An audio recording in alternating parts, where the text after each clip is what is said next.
there's so little emphasis in our popular culture, especially with regards to the so-called mainstream media, on discipline and responsibility, that there's a tremendous hunger for anything that pertains to that. And you have a right to be discussing that, I would say, because of your background, which, if nothing else, required a tremendous amount of discipline. Yeah, and I ended up writing a book called Discipline Equals Freedom. And I'm lucky that I wrote it when I did, because if I would have written it 2 years later, everyone would have said, oh, everyone's talking about discipline now.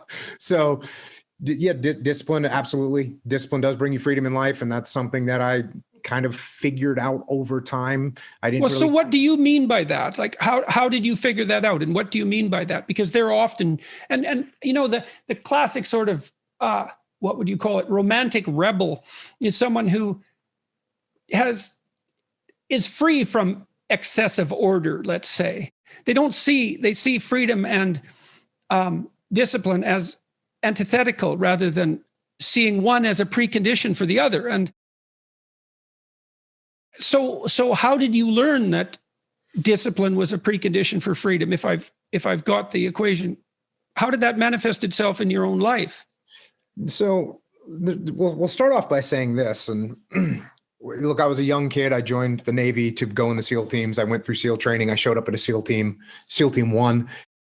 And when I got there, and as I look back, this is a very powerful thing, even though it's very simple. So I'm 19 years old when I show up at SEAL Team 1. I'm done with the basic SEAL training. And I have a goal in my head, which is this. I want to be a good SEAL. Mm-hmm. That's what I want to do. That's like, I don't know about anything else. This is what I want to do. I want to be a good SEAL. That's what I want. I want to be a good SEAL.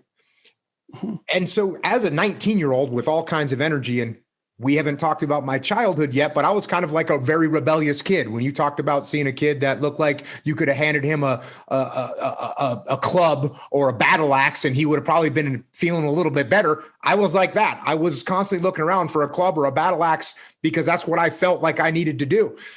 And it was beautiful because I was running around the woods as a young kid playing Army. And I just went and actually played Army. That's what I ended up doing. So I never really had to force myself into some mold that I didn't want to be into. So I got to SEAL Team 1, and now I just want to be a good SEAL. That's what I want. And so now that starts steering some of my decisions. And for the most part, it steered my decisions in a decent direction. Now, there were some times where, as I look back now, what I thought was a good SEAL was a little bit off, but luckily it wasn't 180 degrees off. It might have been off 30 degrees or 40 degrees. Right. And as I got older and more mature and I figured out more about what that ideal should look like to me, and I could keep chasing that ideal, that was good. But even to be a 19-year-old kid with a 70 or 80 degree corridor to move forward in is not a bad thing. No, it's a gift. It's a gift. Exactly. Mm-hmm. So then I'm looking around at other SEALs that were older than me and more senior to me and trying to figure out which one of those guys is a good SEAL. Yeah. And what I realized was that the guys that were working harder, for the most part, were good SEALs. Now there's just some people that are just way talented.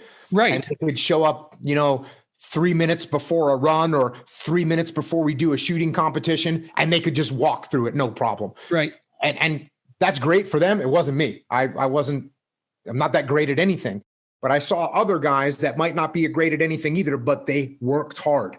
They showed up to work early. They did the drills that they were supposed to do. They had discipline. Mm-hmm. And when you have has amalgamated statistics, and I hope I get this right, but it's approximately correct.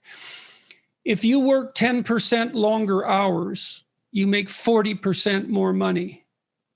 Right. And so, and I think your comments about talent are also dead on. It's like in any field of enterprise, there are people who are phenomenally gifted.